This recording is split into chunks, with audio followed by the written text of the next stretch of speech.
Is it racism? Why didn't she say it was racism? My all this time, she act like the Democratic Party didn't have racism in it. See, that's the whole thing. Call it what it is. Ms. Crockett, call it racism. Welcome back to another Blacktastic episode of the People Before Politics show, Sunday Rundown, powered by Black Westchester magazine. I don't know if y'all been watching a lot of the stuff that's been going down with Jasmine Crockett.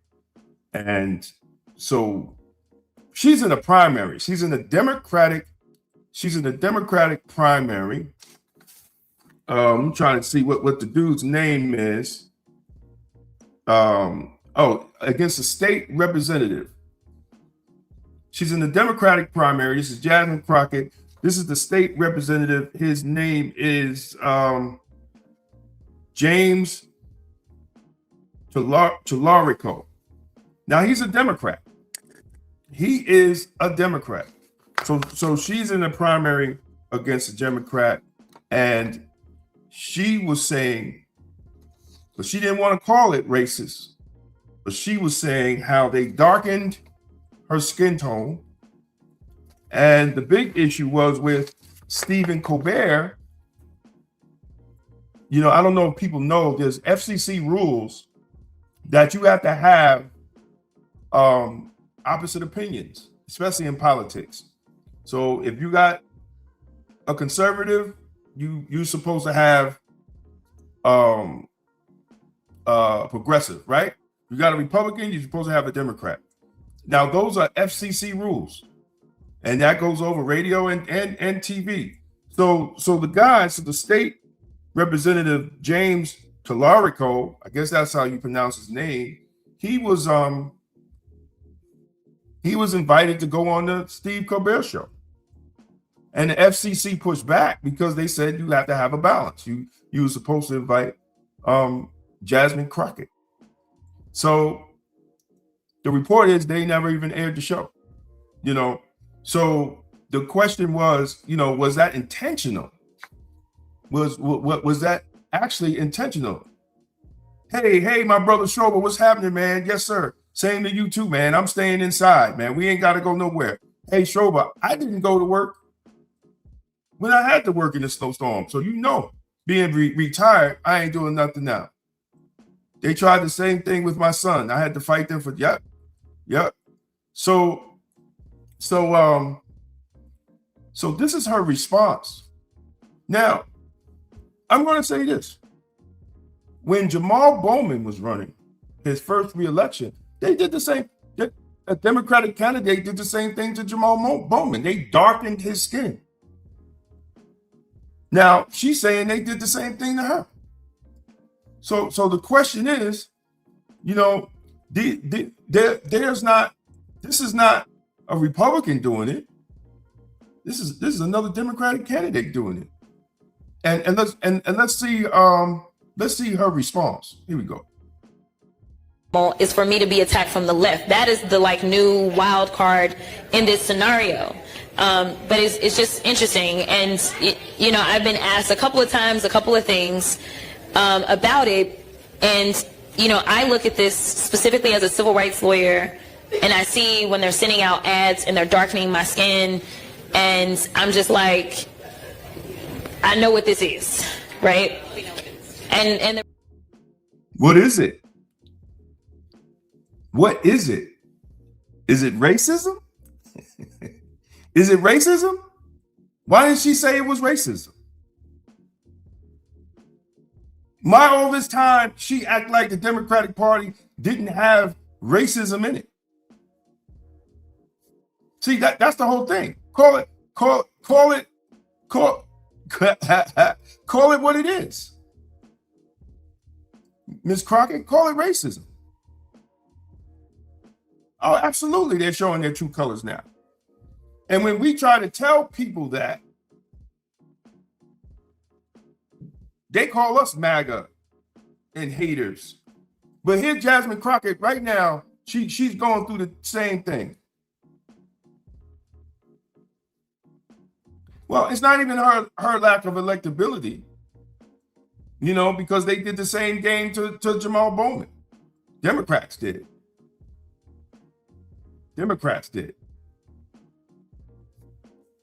They did the same thing to Bowman. They did the same thing to other black candidates. Now, I'm not bashing the Democratic Party. I'm just calling it what it is, because it seems like we do not want to have those conversations. Hey, what's up, Keisha? Yes, they did. Absolutely. See, we don't want to have those conversations.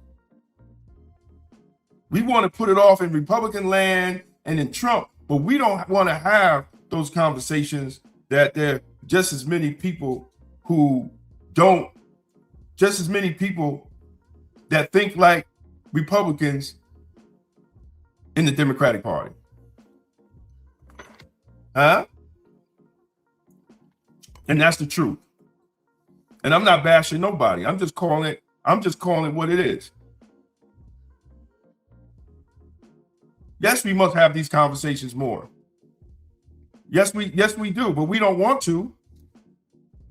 And that's why they look at me funny when I walk into these spaces, because I'm going to have these conversations, because I think black people deserve better, and we deserve the respect, especially when you're giving 95% of the vote to one party, especially that. And another day we're gonna have the conversation. If black people are giving 90 to 95% of their vote to one party, and when it comes election time, how many black companies make money when it's election time? You know, I love Jamal Bowman to death, but I ain't see nothing but white faces running this campaign. I call it what I see it. I ain't see nothing but white faces running Jamal Bowman's campaign. How do we give 90% of the vote? And I'll call it like I see it.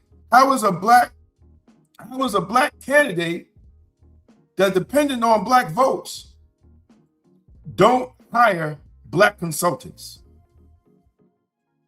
I'm gonna put that out there. Election time, especially a national election. Listen, Kamala Harris spent $2 billion. $2 billion and lost.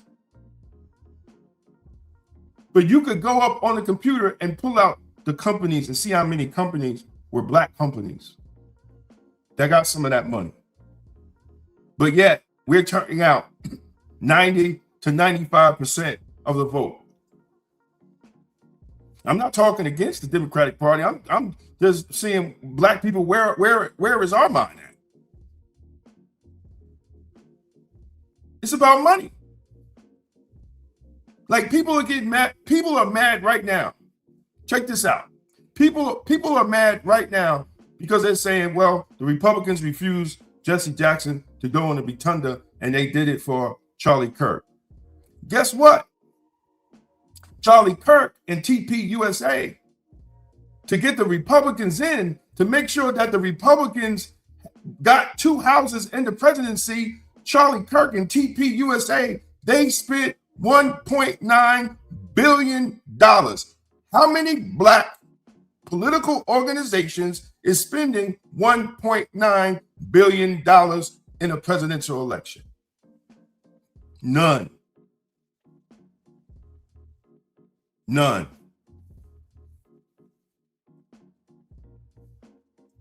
Exactly. I've been saying that for a long time, but for me saying that, Keisha, you know, they call me MAGA. Yep. Absolutely. So we gotta figure it out, black folks. We definitely have to figure it out. Because if we don't figure it out, we're gonna get lost in the sauce. We're gonna get lost in the sauce. What if the real problem in America isn't who wins election, but the system itself? In Democrats and Republicans, the ultimate gang bangers, I break down how modern politics has become loyalty over results. Leaders change, elections happen, but too many communities stay stuck in the same conditions. This book exposes the incentives that keep voters divided, dependent, and emotionally invested. while real solutions get ignored. If you're tired of picking sides and ready to demand outcomes, this book is for you. Click the link at the top of the comments or scan the QR code. Order now and get a signed copy while supplies last. Stop choosing teams. Start demanding results. Tired of the same emotional politics that lead nowhere. Emotional Politics, Logical Failure by Damon K. Jones is the book Black America needs right now. It exposes the lies, challenges the gatekeepers, and calls for real strategy, not just symbolism. Power starts with truth. On sale, now, and available in audiobook on Amazon. Tolerance is for Cowards by Damon K. Jones. This book is not anti-police, it's pro-community. Discover how the extended policing strategy empowers you to demand real public safety, justice, and accountability from your local police department. Because the Black community deserves good policing. On sale now on Amazon and Audible. If you found this video informative, don't forget to like and share it with others who need to hear the truth. And for exclusive content and behind-the-scenes access, join the Black Westchester Magazine YouTube membership club today. Your support helps us keep independent Black media strong. Support independent Black media with style. Rock Black Westchester merch and represent the news with the Black point of view. Every purchase helps us speak truth to power. Thank you for watching another Blacktastic episode of the People Before Politics show. Sunday Rundown, powered by Black Westchester Magazine.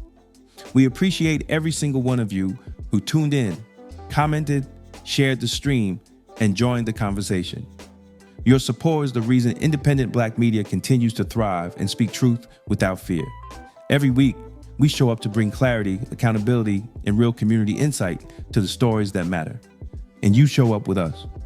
Whether you're watching on YouTube, Facebook, LinkedIn, or X, we want you to know that your voice, your engagement, and your presence make this platform stronger.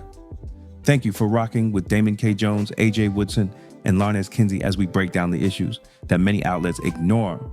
And thank you for supporting a space where Black thought, Black leadership, and Black truth-telling still matter.